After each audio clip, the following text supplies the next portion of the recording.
అన్నయ్య కావాలనే ఇందులో పోటీ పడుతున్నాడు. ఏం తెలుసు వాడికి అసలు కుస్తీ గురించి? 20 ఏళ్లగా కుస్తీ పడుతున్నా నాకే ఇంకా కుస్తీ సరిగ్గా రాదు. ఎందుకలా డౌట్ గా చూస్తున్నావు? ఇదంతా రత్నంగాడి నాటకాలు అన్నయ్య.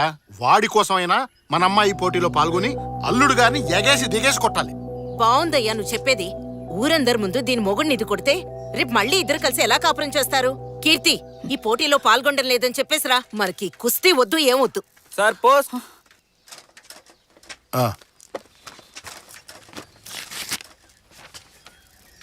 ఏంట్రా అది? పొగరు కాకపోతే ఎంత పని చేశారో చూడు. డైవర్స్ నోటీస్ పంపించారు వాళ్ళు. ఆవేశపడద్దు అన్నారు. ఇప్పుడు కూడా ఆవేశపడకపోతే ఎలా?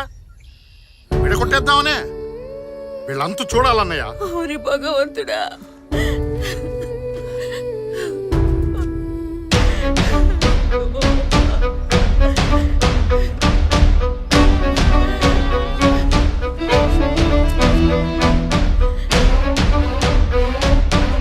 ఈ పోటీలో నేను ఖచ్చితంగా పాల్గొంటాను.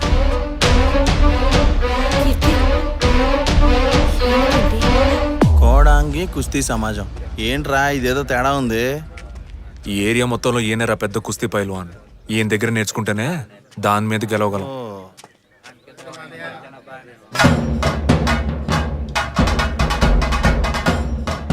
ఆయనరా కోచు.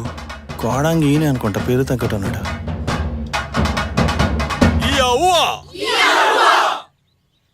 రా పిచ్చుకొక్కరిసినట్టు అరుతున్నాడు. ఈడేం కుస్తీ నేర్పిస్తాడు రా. ఏంట్రా నుంచుని చూడ పరిగెడుతున్నారు?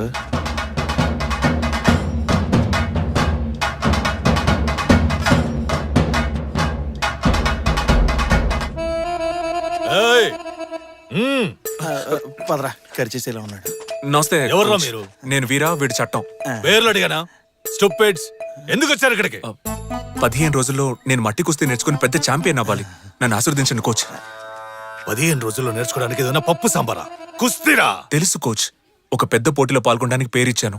అందులో గెలవకపోతే నా పరువు పోద్ది కోచ్. ఎక్కడ పరువు? ఎప్పుడో పోయింది. గమ్మునుండ్రా. మట్టి కుస్తీ అంటే ఏంటో తెలుసా నీకు? కబడ్డీ తెలుసు coach. Kabaddi. What is this nonsense? కుస్తీ తెలుసా అంటే తెలుసో తెలీదో చెప్పాలి. అది వదిలేసి కబడ్డీ ఆడుతున్నావు. పిచ్చా నీకు? ఈడు మంచోడే కోచ్, ఇలా మామకే కొంచెం పెచ్చ. అందుకే కబడ్డీ కుస్తీ ఒకటని చెప్పి పంపించాడు. ఆ పిచ్చోడి దగ్గర నేర్చుకోపో. కోచ్ ఆగండి కోచ్. కోచ్ ప్లీజ్ కోచ్, నా జీవితం మీ చేతిలోనే ఉంది. అంత పెద్ద పోటీనా? ఇంత కసిగా ఉన్నావు? చెప్తాను కోచ్. నా వైఫ్ తను ఇప్పుడు అర్థమైంది. మిగతా కథ నేను చెప్తాను. నీ వైఫ్ కి హెల్త్ ప్రాబ్లం, ట్రీట్మెంట్ చేయించడానికి డబ్బులు కావాలి. అందుకని పోటీలో పాల్గొని ప్రైజ్ గెలుచుకోవాలనుకుంటున్నావు. ఏమై కరెక్ట్?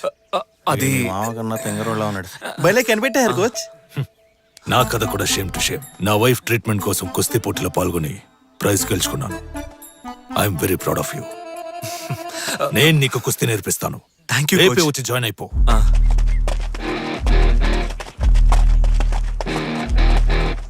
నువ్వు పోటీ పడేది నీ పెళ్ళంతో అన్న విషయం ఇది తెలిస్తే నిన్ను శతక్కొట్టి చెవులు మోయిస్తాడు.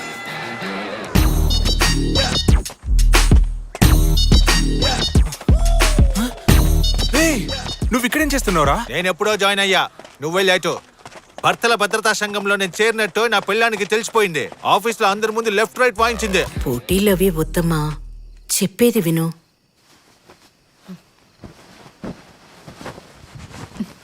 నీ ఇష్టం వచ్చినట్టేడు.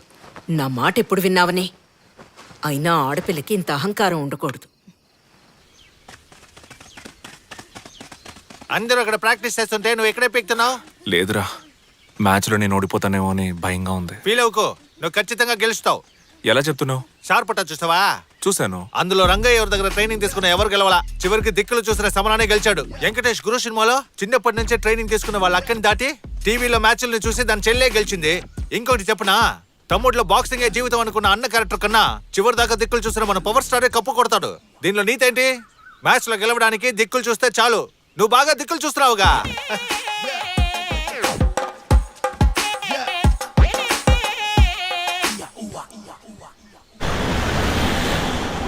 ஊர்க்காரங்க என்ன நினைப்பாங்க? சொந்த காரியம் கிட்ட என்ன பதில் சொல்றது? கேட்க மாட்டாங்க. ஏன் வண்டியில பதில் அப்பா, எனக்கு கல்யாணம் வேணும்பா, ப்ளீஸ் பா. பா ப்ளீஸ் பா. ఎంత కాര്യം என் பொண்ணு வீட்டை விட்டு வந்து 2 மாசம் ஆச்சு. அவளுக்கு என்ன ஆச்சு? அவ எங்க போனான்னு தெரியாம அவ அம்மா வீட்டுல படுத்த படுக்கையா கிடக்கா. நீ ஒரு கோச் தானையா? நீயாவது வீட்டுக்கு இன்ஃபார்ம் பண்ணிருக்கலாம்ல. இவ்வளவு நாள் என் பொண்ணை பத்திரமா பாத்துக்கிட்டதுக்கு இதா பிடி. வண்டியை விடுறா. ப்ளீஸ் பா, இது என்னோட డ్రీమ్ పా. ఆ అమ్మాయి కుస్తీలో మెడల్ కొట్టాలని ఎన్నో కలలు కంది. ఇష్టం లేకుండా వాళ్ళ నాన్న తనకి పెళ్లి ఫిక్స్ చేశారు. అది తప్పించుకుందామనే తను ఇక్కడికి వచ్చి జాయిన్ అయింది. పాపం. బాయ్స్ అండ్ గర్ల్స్, ఈ పార్టీ అరేంజ్ చేసింది ఎందుకో చెప్పనా? కేవలం 15 రోజుల ట్రైనింగ్ తీసుకొని ఒకడు పెద్ద పోటీకి తయారయ్యాడు. అతను ఇంకెవరో కాదు, మన వీరానే. అతని సక్సెస్ కోసమే ఈ పార్టీ. ఇయా ఊవా! నువ్వు మ్యాచ్ గెలిచిన తర్వాత ఆ సక్సెస్ ని ఎవరికి డెడికేట్ చేస్తావు? మీకే కోచ్. నో నో, నీ వైఫ్ కే డెడికేట్ చేయాలి నువ్వు. రేయ్, గెలిచినప్పుడు కదరా డెడికేట్ చేయాలి. ఓడిపోయే మ్యాచ్కి ఎందుకు గోలా? రేయ్, ఎక్కడికి? మెక్కడానికే. వస్తావా? కోచ్, వైఫ్ అండ్ వైఫ్ గురించే మాట్లాడుతున్నారు. మీ వైఫ్ చనిపోయి చాలా కాలం అయింది, ఇంకా ఆవిడ గురించి తలుచుకుంటున్నారా? రోజులు గడిచే కొద్దీ తన జ్ఞాపకాలతోనే బతుకుతున్నాను. తాగుతూ మృగంలా తిరుగుతున్న నన్ను మనిషిలా మార్చింది తనే. తన నాన్నకి నన్ను పరిచయం చేసి కుస్తీ నేర్పించమంది. ఒకరోజు పెళ్లి కూడా చేసుకుంది. అంతా తన ఇష్టమే. పిల్లలు లేకుండా కూడా ఉండొచ్చు, కానీ వయసు అయిపోయాక భార్య లేకుండా ఒంటరిగా బతకలేం. మీ మధ్య అసలు గొడవలు రాలేదా? నేను నీకు అక్కర్లేదు, నువ్వు నాకు అక్కర్లేదు అనుకున్న వాళ్ళ మధ్య అస్సలు గొడవలు రావు. నేను నీకు ఎంత ముఖ్యమో, నువ్వు నాకు ఎంత ముఖ్యమో అనుకునే వాళ్ళ మధ్య గొడవలు వస్తాయి. దాన్నే మొగుడు పిల్లల గొడవ అంటారు. మేము గొడవ పడని రోజంటూ ఉండదు. తిట్టుకుంటాం, కొట్టుకుంటాం.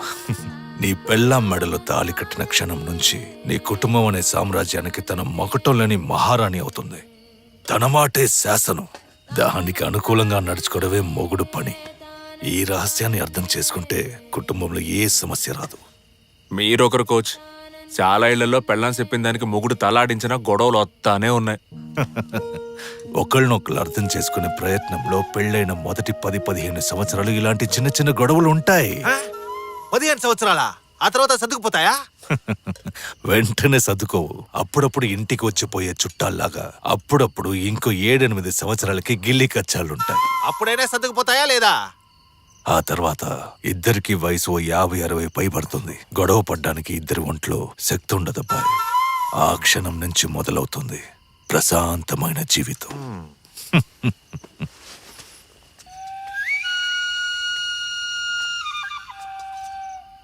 60 ఏళ్ల తర్వాత కలిసి బతికితే ఏంటి, చస్తాయి ఏంటి? కుస్తీ నేర్పించమంటే కూర్చోబెట్టి ఓతగా క్లాస్ పెడుతున్నాడు. సిగ్గు లేకుండా నువ్వు వింటున్నావు.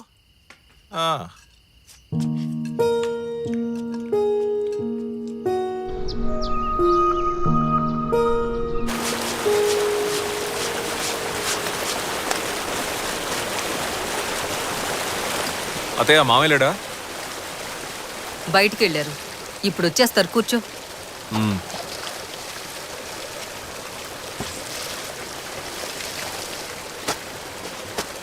పోటీ రేపేనా వీరా? అవునత్తయ్య, రేపే. ట్రైనింగ్ బాగా జరిగిందా? అదెందుకు అడుగుతావులే అత్తయ్య, దోవల తీర్చేశాడు. చాలని మొత్తుకున్నా కోచ్ వదలలేదు. హెవీ వర్కౌట్, చేతులు కళ్ళు బాగా పట్టేసే అత్తయ్య. నువ్వెంత ట్రైనింగ్ తీసుకున్నా తనని గెలవడం కుదరదు. అలాంటప్పుడు ఎందుకు కష్టపడ్డాం? స్ట్రైట్ గా మ్యాచ్ గా వెళ్ళిపోవచ్చు కదా. ఏందత్తయ్య, నేను ఓడిపోతానని ఫిక్స్ అయిపోయావా? నువ్వు ఎప్పుడైతే నీ పెళ్లంతో పోటీ పడాలనుకున్నావో అప్పుడే ఓడిపోయావు. మీ మావయ్య బుద్ధి తక్కువ పనిచేస్తుంటే ఆయన మాట విని నువ్వు తప్పు చేస్తే ఎలా? ప్రపంచంలో ఏ మొగుడైనా తన పెళ్లంతోనే పోటీ పడాలనుకుంటాడా? మీ మగాళ్ల దృష్టిలో ఆడదంటే నోరు మూసుకుని మీరు చెప్పిన దానికల్లా గంగిరెద్దులా తలాడిస్తూనే ఉండాలి కదా. నాకు తెలియక అడుగుతాను, ఆడద లేకుండా మీరు బతకగలరా? చచ్చే వరకు ఆడదాని మీదే ఆధారపడతారుగా. పెళ్ళయ్యే వరకు అమ్మ అనే ఆడది, పెళ్ళైన తర్వాత పెళ్ళం అనే మరో ఆడది. నువ్వు అడగొచ్చు, ఆడాళ్ళు మగాళ్ళ సాయం లేకుండా బతకగలరా అని. ఎంతో మంది ఆడాళ్ళు మగాడి సాయం లేకుండా ఒంటరిగానే పిల్లల్ని పెంచి పెద్ద చేశారు. కానీ మగాళ్ళు వెంటనే ఇంకో పెళ్లి చేసుకుంటారు. అడిగితే మా కోసం కాదు పిల్లల కోసం అంటారు. ఏ ఆడిపిల్లలేగా, పెంచలేడా? పెంచడు. ఎందుకంటే ఆడికి పెంచడం చేత కాదు. అసలు పెళ్ళెందుకు కనిపెట్టారో తెలుసా? ఏ మగాడైనా స్వార్థపరుడే. ఆడి గురించి మాత్రమే ఆలోచిస్తాడు. ఆ తప్పు ఆడి చేయకూడదని మిగతా వాళ్ళ గురించి కూడా ఆలోచించాలనే ఈ పెళ్లిళ్ళు కనుక్కున్నారు. అప్పుడు ఆడి జీవితంలోకి ఒక ఆడదొస్తుంది, పిల్లలు వస్తారు. వాళ్ల కోసమే బతకడం మొదలెడతాడు. అది వాడికి భారమే. కానీ ఆ భారాన్ని కూడా మొయ్యలేకపోతే వాడి బతుక్కో అర్థమే లేదయ్యా. నీకో విషయం చెప్పనా? నీ పెళ్ళం ఒక రెజ్లర్ అని మనం పెళ్లి చూపులకి వెళ్ళిన రోజే నాకు తెలుసు.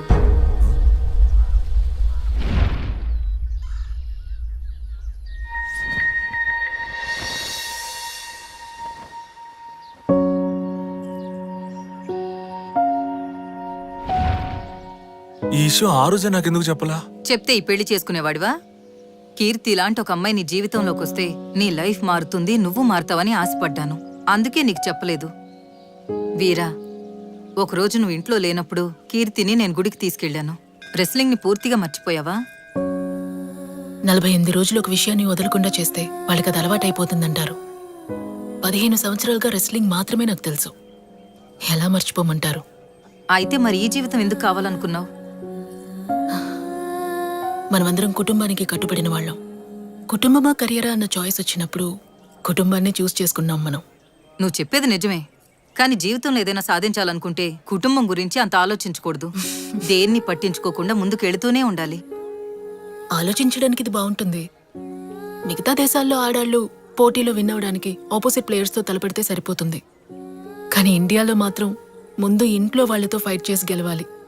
దాంతోనే సగం జీవితం అయిపోతుంది. ఇంకింట్లో వాళ్ళని ఒప్పించడానికి మిగతా సగం అయిపోతుంది. ఈ లైఫ్ మరి నీకు నచ్చుతోందా? నాకు ఆయన నచ్చారు. చూడు వీరా, నీకెంతో అదృష్టం ఉంటే కాని ఇలాంటి భార్య దొరకదు. తనతో కలిసి బతుకు. కాదని మీ మామయ్య మాటలు విన్నావనుకో, జీవితంలో నష్టపోయేది నువ్వే. అతయ్య, నువ్వేనా మాట్లాడేది? నేనేం చదువుకున్నాననుకుంటున్నావు? 4వ తరగతేగా. BA in English literature. అబద్ధాలాడే మా బాబు మీ మామయ్య కట్టబెట్టాడు. రేపేగా మ్యాచ్. చూసుకుందాం. కేరళనా ఏపీయా? సరే మాట్లాడదాం. ఉంటానా? అల్లుడు ఎప్పుడొచ్చావు? ఇప్పుడే వచ్చాను మామయ్య. కాఫీ ఏమైనా వచ్చిందా? వద్దు మామయ్య, నేను బయలుదేరతా. ఏంటి అల్లుడు కాఫీ ఇవ్వకుండా ఏం చేస్తున్నావే? మాట్లాడుతున్నాను. నువ్వు పెద్ద సిస్టర్ మాట్లాడుతున్నావు. పోయి కాఫీ తీసుకురాపా. 2 కాఫీ ఫుల్ స్ట్రాంగ్, 1 మీ 1 అల్లుడు. అల్లుడు కాఫీ ఫుల్ షుగర్, నా కాఫీ నో షుగర్. అర్థమైందా? ఓ పోయి తీసురా. అర్థమైనట్టు తలాడించేసి లోనకెళ్ళి షుగర్ కూటించేయకు. అసలే షుగర్ పొగలనంత ఉంది. ఏట్రా కొట్టం.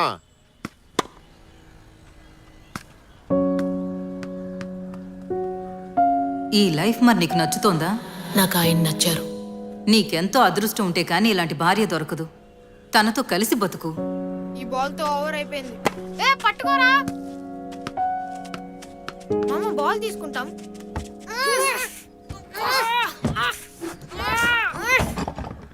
రే ఇట్రారా.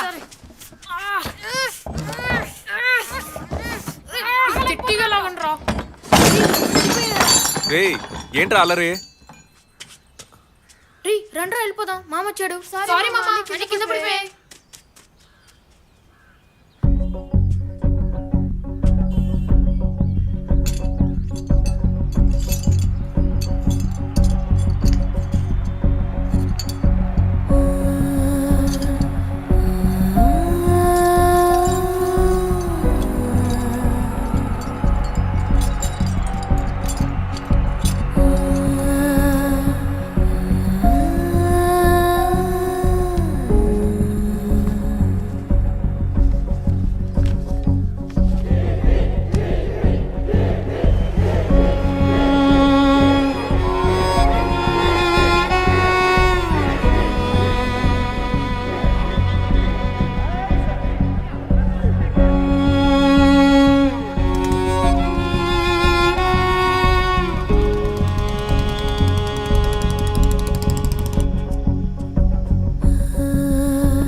നിക്ക് നിക്ക്. ആരാ? എന്ത് വേണം?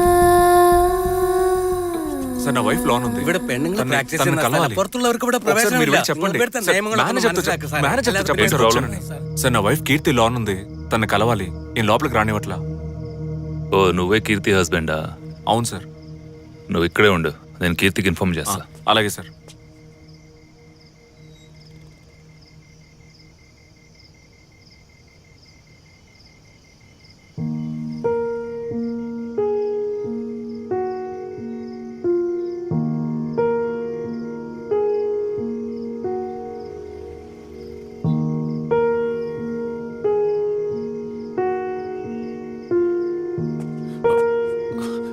ఏమందండి నేను లోపలికి రావచ్చా?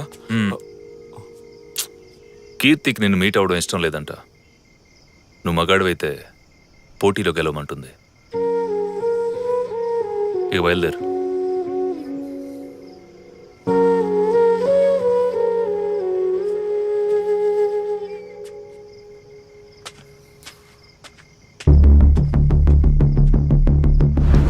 కీర్తి కమాన్ గడప్, లెట్స్ ప్రాక్టీస్.